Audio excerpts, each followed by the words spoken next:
کسی نے خواب سے متعلق پوچھا ہے کہ اس نے اپنی بہن کو دیکھا جو کئی سال پہلے مر چکی تھی۔ کیا دیکھا کہ وہ قبر میں زندہ ہے،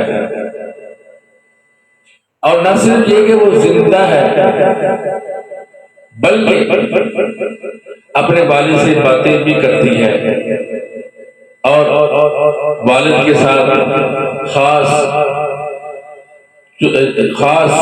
انداز میں ملتی بھی ہے، گفتگو بھی کرتی ہے، جیسے انسان زندہ لوگ آپس میں گفتگو کرتے ہیں۔ تو وہ پوچھ رہے ہیں کہ اس کی کیا تعبیر ہے، حالانکہ اسے فوت ہوئے کو کئی سال گزر گئے ہیں۔ مردے کو زندہ دیکھنا یہ ان کے حق میں اچھائی کی علامت ہے، یعنی اس کی تعبیر یہ ہوئی کہ اس میں اشارہ ہے کہ نمبر 1 ان کا خاتمہ ایمان پر ہوا، یعنی وہ اچھی حالت میں ہے۔ نمبر 2 آپ کے ابو یا آپ جو پڑھ کر اسے اصالِ ثواب کرتے ہیں وہ اسے پہنچ رہا ہے، وہ بڑا خوش ہے۔ تو اس لیے اس میں کوئی ایسی بات نہیں ہے کہ مردے کو زندہ دیکھ لیا تو اس میں کوئی پریشانی والی بات ہو، گھبرانے کی بات ہو۔ بعض لوگ سمجھتے ہیں کہ مردے کو زندہ دیکھا اور اس کے ابو سے ملاقات بھی ہوئی تو وہ سمجھتے ہیں کہ شاید اب کسی تیسرے بندے کا وقت آ چکا ہے۔ ایسی بات نہیں ہے، کیونکہ مردے کی ملاقات کرنا تو لوگ اس کو خطرناک سمجھتے ہیں۔ ایسی کوئی بات نہیں، یہ خطرناک نہیں ہے، یہ مردے کے حق میں یہ بہتری کی علامت ہے کہ وہ اچھی زندگی میں ہے، وہ خوش ہے۔ تو اچھی زندگی میں تب بھی ہوگا جب خاتمہ ایمان پر ہوگا، اور خوشی تب بھی ہے جب نیکیاں اس کا اجر اس کو مل رہا ہے اور آپ لوگ پڑھ کر اس کو بخشتے ہیں، وہ چیزیں اس کو ملتی ہیں۔ تو اس لیے یہ خواب بھی انتہائی اچھا اور عمدہ خواب ہے۔